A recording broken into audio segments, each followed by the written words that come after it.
اندر آ جائیں۔ 2 منٹ بعد اس نے تناوش کو اندر آنے کا کہا۔ وہ ذیلی کھڑکی سے اندر داخل ہوئی۔ چوکیدار نے اس کے بیگ کی تلاشی لی، میٹل ڈیٹیکٹر اس کے جسم کے گرد گھما کر اس کے پاس کسی ہتھیار وغیرہ کی غیر موجودگی کو یقینی بنایا اور اسے اندر جانے کی اجازت دے دی۔ وہ محل نما کوٹھی تھی۔ گیٹ سے اندرونی عمارت تک سیمنٹ کا پختہ راستہ بنا تھا جو اندرونی عمارت کے قریب جا کر دائیں جانب مڑ کر گیراج تک پہنچتا تھا۔ پختہ راستے کے دونوں جانب خوشنما پھولوں کی کیاریاں لگی تھیں۔ کیاریوں سے متصل آسٹریلین گھاس کے خوشنما گدے تھے۔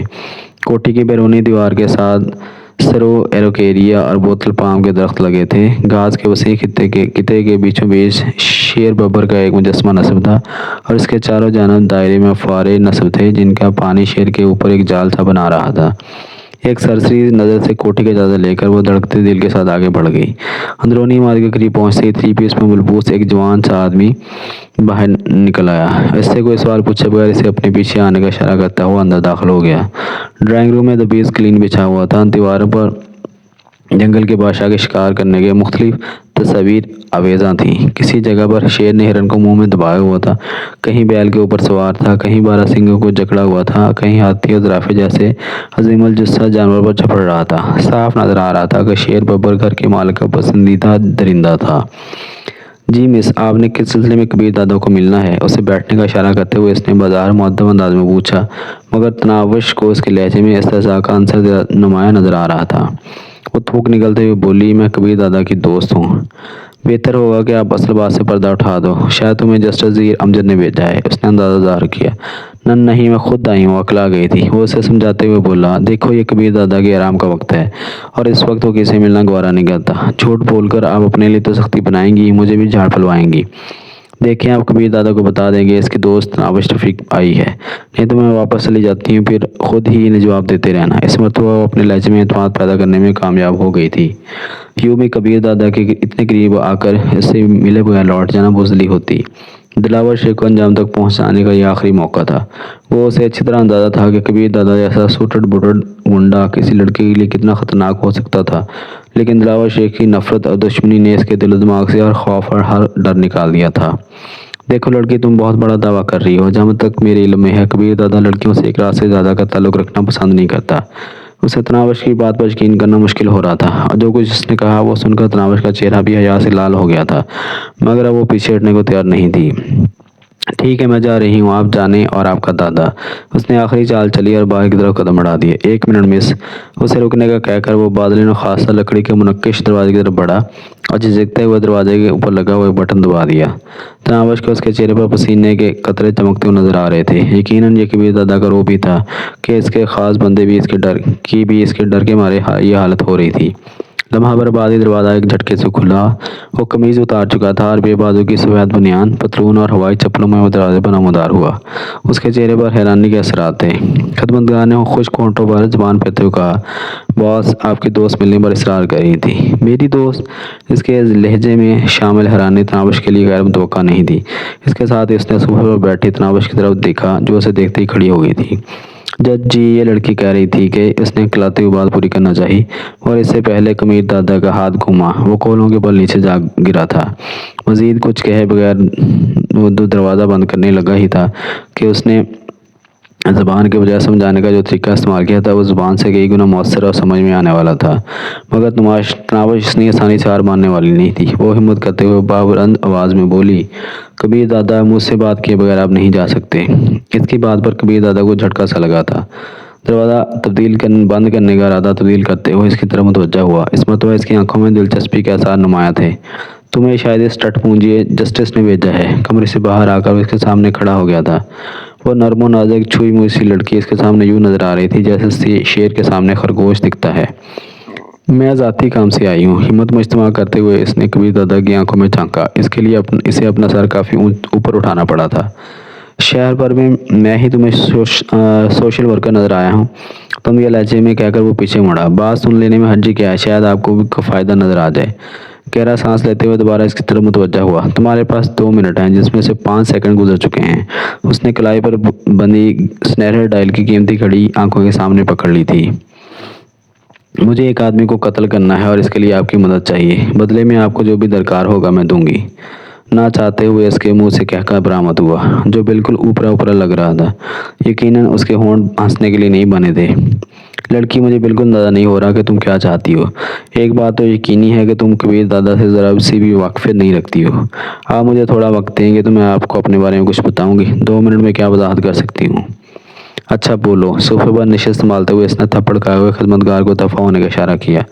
تناوش کو بیٹھنے کا اس نے نہیں کہا تھا۔ وہ اس کی اجازت کے بغیر اس کے سامنے نشست سنبھالتے ہوئے کہنے لگی، میں ایک بے سہارا یتیم لڑکی ہوں۔ ہمارے محلے کا گنڈا دلاور شیخ مجھے آئے روز تنگ کرتا ہے۔ نہ تو اس ظالم کے خلاف پولیس کوئی کارروائی کرتی ہے، نہ کوئی محلے دار ہماری مدد کرتا ہے۔ اس نے میرے بڑے بھائی کو بھی بے دردی سے قتل کر دیا ہے۔ وہ کہتا ہے کہ جیسے ہی میں BA کر لوں گی وہ مجھ سے زبردستی شادی کرے گا، اور اگر اس سے پہلے میں نے کسی اور سے شادی کی کوشش کی تو اسے قتل کر کے اس وقت مجھ سے شادی کر لے گا۔ تو کبیر دادا نے ساری تفصیل سنتے ہی کندھے اچکائے۔ کیا میں خوبصورت نہیں ہوں؟ تناوش نے اس کی آنکھوں میں دیکھتے ہوئے باقی سے پوچھا۔ مجھے تمہاری خوبصورتی سے کیا لینا؟ دلاور شیخ کو قتل کرنے میں میری مدد کرو اور مجھے حاصل کر لو۔ یہ بات کرتے ہوئے اسے خود بھی اندازہ نہیں ہو رہا تھا کہ وہ کیا کہہ رہی ہے۔ تم پاگل ہو یا احمق؟ دلاور شیخ سے اپنی عزت بچانے کے لیے تو اپنی عزت ہی بیچ کر اسے مارنا چاہ رہی ہو۔ عزت نہیں بیچ رہی، بلکہ ہم دونوں کا نکاح پڑھا جائے گا۔ کیا؟ یقیناً تم جاگتے میں خواب دیکھنے کی عادی ہو۔ کبیر دادا نے اٹھنے کے لیے پر تولے۔ اتنی دیر سے باتیں کرنے کے بعد تناوش کے دل میں کوئی جچک تھی تو وہ بھی ختم ہو چکی تھی۔ وہ فوراً اسے روکتے ہوئے بولی، صرف نکاح پڑھوا لینا، اس کے بعد بے شک مجھے اپنی راکھیل سمجھ کے پاس رکھنا۔ راکھیل سا ہی سلوک کرنا، اپنے جاننے والوں کو بھی یہی بتانا کہ میں آپ کی راکھیل ہوں۔ مجھ سے زیادہ کسی کو بھی اپنا وفادار نہیں پاؤ گے۔ بس میرے دل میں بھڑکتی ہوئی آگ پر دلاور شیخ کا خون چھڑکنے میں میری مدد کر دو۔ میرے پاس وفاداروں کی پوری فوج ہے، تم جیسی کمزور کی وفاداری سے مجھے کیا حاصل؟ کبیر دادا نے بظاہر منہ بنایا، مگر نہ جانے کیوں تناوش کو اس کا بیزاری ظاہر کرنا مصنوعی لگ رہا تھا۔ وہ کہنے لگی، میں 18 سال کی ہوں، ان بازاری آبرو باختہ عورت سے کئی گنا بہتر ہوں، جو ہر بستر کی زینت بننے پر تلی رہتی ہیں۔ مجھے جب تک پاس رکھو گے صرف آپ کی خدمت کرتی رہوں گی۔ جب دل بھر جائے گا طلاق دے کر واپس بھیج دینا، کوئی حق مہر، کوئی روپیہ پیسہ نہیں، بس دلاور شیخ کا خون ہی میرا مہر ہوگا۔ اور یقین مانو آپ کے ارد گرد جو وفادار کی فوج ہے ان میں سے اکثریت ان کی ہے جو آپ سے نفرت کرتے ہیں، بس خوف نے انہیں چاپلوسی اور خدمت کرنا سکھا دیا ہے۔ وہ اس کی باتوں پر لطف اندوز ہوتے ہوئے بولا، تمہاری خوبصورتی اور دوشیزگی کے حصول کے لیے مجھے کچھ کرنے کی کیا ضرورت ہے؟ تم یوں بھی میری کوٹھی میں خود چل کر آئی ہو اور اتنا موقع میرے لیے کافی ہے، بلکہ میں چاہوں تو تمہیں دنیا کے کسی بھی کونے سے اٹھا کر لا سکتا ہوں۔ یقیناً اپنی فطرت کے مطابق آپ کا یہی سوچنا بنتا ہے، لیکن سچ بتائیں کبھی کسی لڑکی کی پرخلوص محبت محسوس کی ہے؟ کوئی ایسی لڑکی جس کی سوچیں آپ سے شروع ہو کر آپ پر ہی ختم ہو، کوئی ایسی جس کی اولین ترجیح آپ کو سکون اور آرام پہنچانا ہو؟ میرا خیال ہے اس مکالمہ والد کو رہنے دو، باقی اس میں شک نہیں کہ تم جیسی لڑکی کو ہر مرد اپنے بستر کی زینت بنانا چاہے گا، اور میں ایک مرد ہی ہوں، تمہارے اصول کے لیے گھنٹے ڈیڑھ کی قربانی دے دوں گا، لیکن یاد رکھنا اپنے وعدے سے پھروگی نہیں۔ وہ اعتماد بھرے لہجے میں بولی، اپنی بات سے ایک انچ بھی پیچھے نہیں ہٹوں گی۔ پھر کب؟ کل میں دلہن بن کر اپنے گھر میں منتظر رہوں گی، اور کل نکاح پڑھاتے ہی آپ مجھے اپنے ساتھ لیتے آنا۔ نکاح پڑھانا ضروری ہے کیا؟ کبیر دادا نے ہلکی سی مسکراہٹ سے پوچھا۔ اسے خود معلوم نہیں تھا کہ وہ اس کمسن لڑکی کی ہر بات کیسے مانتا جا رہا تھا، ورنہ اسے لڑکیوں کی کوئی کمی نہیں تھی۔ ہاں بس یہ ناپائیدار گرہ میرا نصیب کر دینا، اس کے علاوہ کچھ نہیں مانگوں گی۔ تناوش کی آواز گلوگیر ہونے لگی تھی۔ میرا موبائل نمبر نوٹ کر لو، جب ضرورت پڑے مجھے بلا لینا۔ یہ کہتے ہی اس نے اپنا ذاتی موبائل فون نمبر دہرا دیا۔ اس کا نمبر اپنے موبائل فون میں نوٹ کر کے وہ کھڑے ہوتے بولی، ویسے کل سپہر کو میں منتظر ہوں گی، اور یاد رکھنا دلاور شیخ کو میں اپنے ہاتھ سے قتل کروں گی۔ کبھی مرغی بھی ذبح کی ہے؟ طنز کے لہجے میں کہتے وہ بھی اپنی نشست سے اٹھ گیا تھا۔ نہیں، اس نے نفی میں سر ہلایا۔ دلاور شیخ سے ابتدا کروں گی، یوں بھی آپ جیسے بڑے دادا کی بیویوں کو کم سے کم ایک قتل تو کرنا چاہیے۔ پتہ نہیں تناوش کے لہجے میں ایسی کون سی بات تھی کہ وہ بے ساختہ مسکرا پڑا تھا۔ تناوش کو محسوس ہوا کہ وہ مسکراتے بہت اچھا لگنے لگتا ہے۔ کل ملیں گے۔ وہ اپنی خوابگاہ کی طرف مڑ گیا۔ تناوش اس کی پشت کو گھورتی رہ گئی تھی۔ اس کے کمرے میں غائب ہوتے ہی وہ باہر کی طرف چل پڑی۔ ڈرائنگ روم سے باہر وہی خدمتگار چہرے پر غیظ و غضب کے تاثرات سجائے کھڑا نظر آیا۔ اس کی شکل پر نظر پڑتے ہی تناوش کو اپنی ہنسی ضبط کرنا مشکل ہو گیا تھا۔ وہ اسے متبسم دیکھ کر دانت پیستے ہوئے بولا، دیکھ لیا اپنے جھوٹ کا انجام؟ وہ ہنسی کون سا جھوٹ، ابھی اتنی دیر میں کبیر کے ساتھ گپ شپ ہی کر رہی تھی نا، پھر انہوں نے مجھے تھپڑ کیوں مارا؟ تناوش نے چہکتے ہوئے کہا، اس وجہ سے کہ آپ نے مجھے اتنی دیر کیوں روکے رکھا۔ اچھا اب دماغ نہ کھاؤ اور جاؤ۔ یقیناً وہ کبیر دادا کے تناوش کے ساتھ اتنی دیر بات چیت کرنے کی وجہ سے کچھ نہیں کہہ پا رہا تھا۔ مجھے گھر تک جانے کے لیے گاڑی چاہیے۔ تناوش کو ایک دم پیدل چلنے کا خیال آیا، اس نے فوراً اس کا حل پیش کرتے ہوئے کہا۔ وہ منہ بناتے ہوئے بولا، اس بارے مجھے کوئی حکم نہیں ملا۔ ٹھیک ہے، میں کبیر دادا کو کہہ دیتی ہوں۔ وہ پیچھے مڑی۔ بات سنو، اس نے اتنی جلدی تناوش کو آواز دی کہ وہ پوری مڑ بھی نہیں پائی تھی۔ اس نے رکتے ہوئے شوخی سے بھرے لہجے میں کہا، سنائیں۔ وہ دونوں ہاتھ باندھتے ہوئے بولا، میں تمہارے ساتھ ڈرائیور کو بھیج دیتا ہوں، اب تشریف لے جاؤ میری ماں۔